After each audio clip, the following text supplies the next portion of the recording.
एक बार दो व्यक्ति रिक्शा वाले के पास गए, रिक्शा वाले से कहा, हे रिक्शा वाले चलेगा क्या वहाँ, रेलवे स्टेशन जाएगा क्या? हाँ जाएंगे। तो जाना क्यों खड़ा है यहाँ? महाराज उपहास। एक बार एक महाजन रिक्शे में बैठकर गए, उतरे तो एक कठन्नी निकाल कर रिक्शे वाले को दे दी। रिक्शा वाला कहता है सेठ जी कम है। सेठ कहता है अब तेरे नाम क्या मैं अपना घर कर दूं? एक सज्जन थे, उन्होंने कहा अरे इनके मुंह मत लगो, ये छोटे आदमी हैं, ये क्या है ऐसे ही मुंह लगते हैं। आजकल व्यक्ति इज्जत करना नहीं जानता है। हाँ, इज्जत कोई कार्य छोटा बड़ा नहीं होता, जो व्यक्ति मेहनत से खाता है महाराज वही आदमी सबसे बड़ा होता है। मेहनत करके खाने में भलाई है। यहाँ आज केवट से नाव मांग रहे हैं। मांगी नाव ना केवट आना, मांगी नाव ना केवट आना, कही तुम्हार मरम में जाना, कही तुम्हार मरम में जाना। केवट नहीं आता है नाव लेकर, और इतना और कह रहा है कि मैं आपका मरम जानता हूं, आप क्या करना चाहते हो। लक्ष्मण जी कहते हैं मैं तो इतने बचपन से, जब से जन्म हुआ तब से रह रहा हूं साथ में, अभी तक नहीं जान पाया कि मरम है क्या। और ये केवट तुरंत देखते ही जान गया कि मरम क्या है। क्या? मांगी नाव न केवट आना, केवट नहीं आता है, और कहो तुम्हारे मरम में जाना। क्या? मैं आपका मरम जानता हूं। केवट कहता है क्या? छुअत सिला भई नारी सुहाई, छुअत सिला भई नारी सुहाई, पाहन तेना काट कठनाई, पाहन तेना तान कठनाई। राजा राम, हे प्रभु मैंने सुना है आपके चरण की रज अगर पत्थर पर पड़ जाती है तो वो तो नारी बन जाती है, और मेरी तो ये लकड़ी है, काठ है, पानी में तैर तैर कर फूल और गई है, तो इस पर देखते ही ये तो भैया नारी बन जाएगी। एक को नहीं संभाल पा रहा हूं, दूसरी आ गई तो और कल्याण हो जाएगा महाराज। क्या?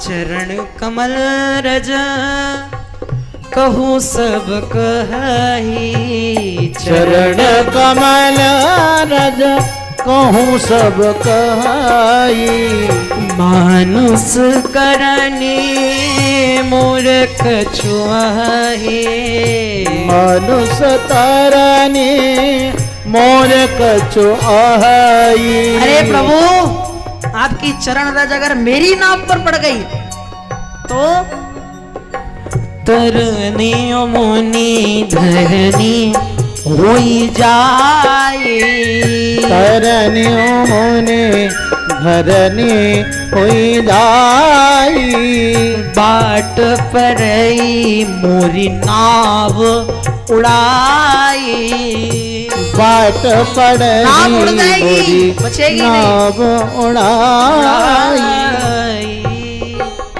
केवट कहता है अगर मैं आपको अपनी नाव में बिठाता हूं तो मेरी नाव तो नारी बन जाएगी, और नारी भी कोई ऐसी ऐसी नहीं बनेगी। क्या? नारी भी कोई ऐसी वैसी नहीं बनेगी महाराज। मेरा तो यही एक भोजन करने का, पेट भरने का मात्र एक ही साधन है। अब आप इसको भी नारी बना दोगे तो मैं कमाऊंगा किससे और खाऊंगा किससे? क्या? बात भरी सहरी सकल सुत बारे बारे, केवट की जाति कछु वेद ना पढ़ाई हूँ, और सब परिवार मेरे यही लागी राजा जो, हो दिन बीत हिन कैसे दूसरी गड़ाई। अरे मेरे परिवार का भरण पोषण तो यही करती है, अब आप इसको भी नारी बना दोगे तो चलेगा ही नहीं। अब एक कहती है कि ये लाओ वो लाओ, एक को ही नहीं संभाल पा रहा हूं, दूसरी बन जाएगी तो उसको कैसे संभाल पाऊंगा महाराज, ये बता दो आप।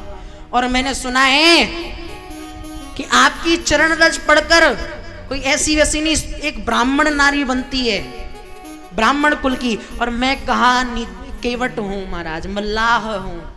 क्या वो कहेगी कि मेरे लिए अलग से घर बनवाओ, अलग से कमरा दो, अलग से भोजन दो, मुझसे दूर रहो, तो उसका पालन पोषण कहां से करूंगा महाराज।